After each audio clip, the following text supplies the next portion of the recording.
The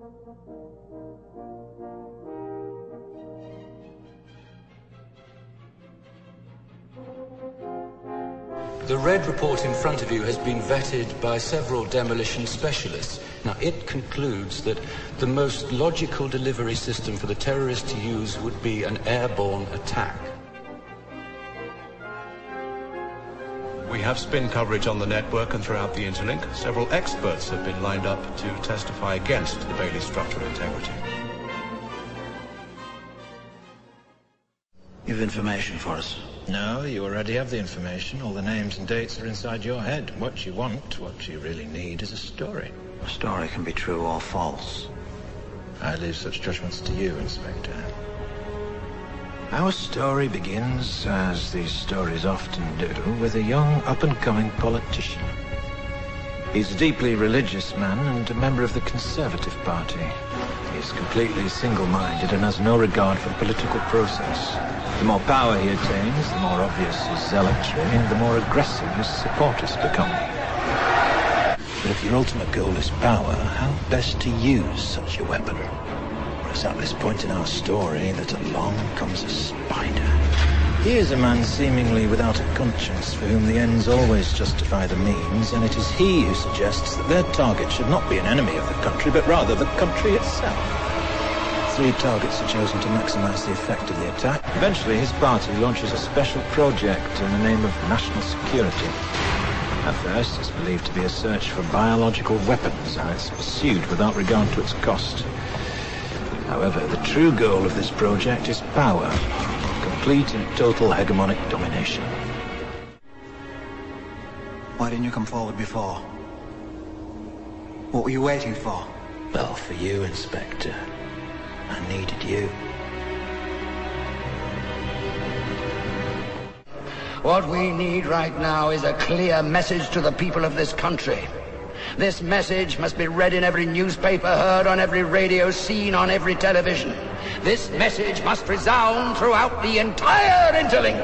I want this country to realize that we stand on the edge of oblivion. I want every man, woman, and child to understand how close we are to chaos. I want everyone to remember why they need us. War and danger. Continuing danger. Hour of danger. Very, very dangerous world. A grave new threat. Horrific acts of atrocities. Murderous regimes dedicating to killing us.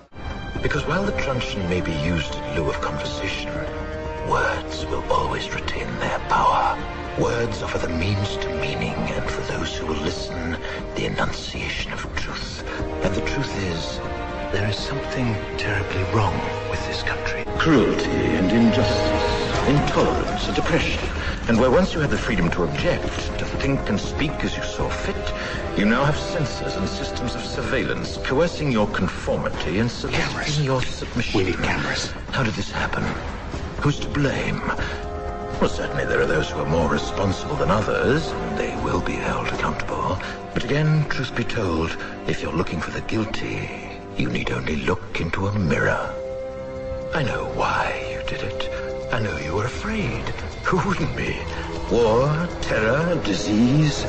There were a myriad of problems which conspired to corrupt your reason and rob you of your common sense. Fairness, justice, and freedom are more than words. They are perspectives. So if you've seen nothing, if the crimes of this government remain unknown to you, then I would suggest that you allow the 5th of November to pass unmarked.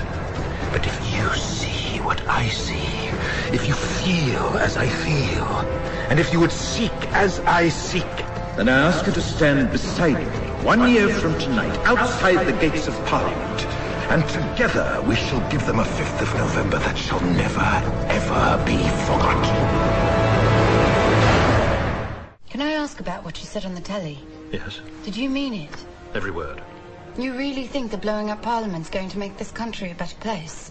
There's no certainty, only opportunity. Well, I think you can be pretty certain that if anyone does show up, Creed, you'll black bag every one of them. People should not be afraid of their governments. Governments should be afraid of their people. And you're going to make that happen by blowing up a building? The building is a symbol, as is the act of destroying it. Symbols are given power by people. Alone, a symbol is meaningless, but with enough people, blowing up a building can change the world. Morning, Inspector. You're out early?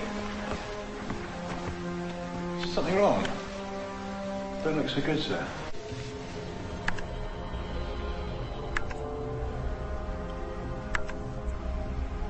I see this chain of events. These coincidences. And I have to ask, what if that isn't what happened? If our own government was responsible for the deaths of almost 100,000 people. Would you really want to know? The choice to pull this lever is not mine to make. Why? Because this world, the world that I'm a part of and that I helped shape, will end tonight. And tomorrow a different world will begin that different people will shape. And this choice belongs to them. Where are you going? The time has come for me to meet my maker and to repay him in kind for all that he's done. Die! Die! Why won't you die? Why won't you die? Beneath this mask, there is more than flesh. Beneath this mask, there is an idea, Mr. Creedy. And ideas are bulletproof.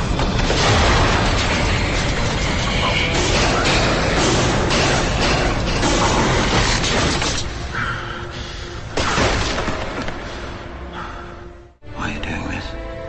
Because he was right. About what? That this country needs more than a building right now. Needs hope.